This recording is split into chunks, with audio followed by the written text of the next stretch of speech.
Last year, I had the displeasure of having to spend a bunch of money just to have somebody cut down a large tree branch that was hanging over my house.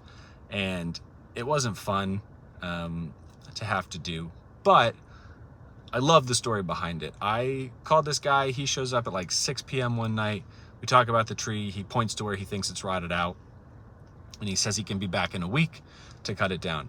I am gone in a meeting, and my wife calls me a week later, and she goes, "Hey, there's a shirtless guy in our front yard, and I think he has like a teenager with him, and they're sharpening chainsaws. Is this who you hired to cut down our tree?"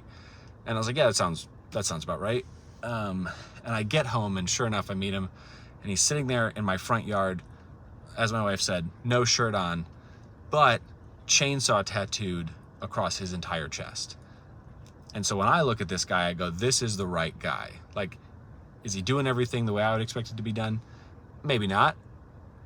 But does he love cutting down trees and being part of that? And is he fully committed to it and bought in?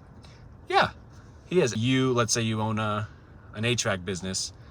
You don't need to go get a furnace tattooed on your chest. I'm not saying that. But what I am saying is it's important when kind of the company culture is clear in each and every one of your employees. So if you have employees that you're sending out and that are going and representing your company, you want to know that your customer's experience with those employees is the same as they would be with you, with other people on your leadership team, with any other member of the company, because they fit your core values and your company culture. And if you haven't defined that, I highly recommend you take some time to figure out what it means from your perspective to be an employee at your company. So for example, at Doescher Group, one of our core values is real people. Our goal is that who you meet in a meeting, we're the same person outside of work. We get to bring our whole self to work and always be ourselves while getting excellent results for our clients and being committed to doing a great job. Another one for us is we call it always the truth. So sometimes we're delivering news that a client doesn't want to hear.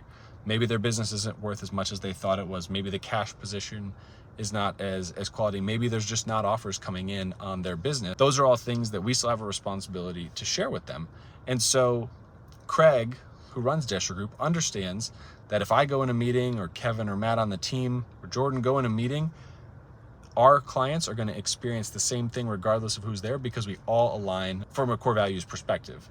Because Craig has committed to hiring people that fit the core values and really focusing on training and teaching as we go on some of the other things that we end up working on with our clients. So again, I'm not saying that once you set core values, you got to tattoo them on your chest, but it should be that clear that people understand how committed you are to the work that you're doing and to the core values that you have, just like my buddy with the chainsaw tattooed on his chest, which if you want that company, he did a great job. He is insured.